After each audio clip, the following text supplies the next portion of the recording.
Antara sebab seseorang itu mudah terkena segala bentuk serangan jin, sihir, santau dan sebagainya adalah kerana mereka tidak ada satu amalan pendinding diri yang diamalkan secara konsisten.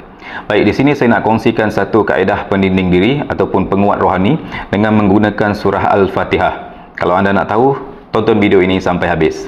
Baik, cara amalan ini adalah dengan membaca surah Al-Fatihah sebanyak 7 kali setiap kali selepas solat 5 waktu. Namun sebagai permulaan, anda perlu ikut beberapa turutan.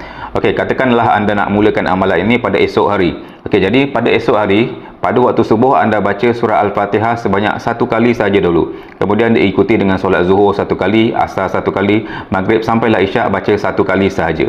Dan pada hari kedua berikutnya, anda baca sebanyak 2 kali pula selepas solat 5 waktu. Kemudian pada hari ketiga anda tambah 3 kali, hari keempat 4 kali, kelima 5 kali, keenam 6 kali, sampailah hari ketujuh barulah anda baca sebanyak 7 kali surah Al-Fatihah setiap kali selepas solat 5 waktu.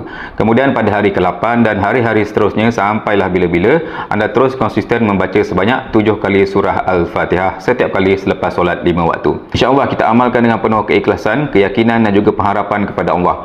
Mudah-mudahan Allah sentiasa melindungi kita asbab daripada amalan tersebut, daripada segala apa jua bentuk serangan jin, sihir, santau dan sebagainya.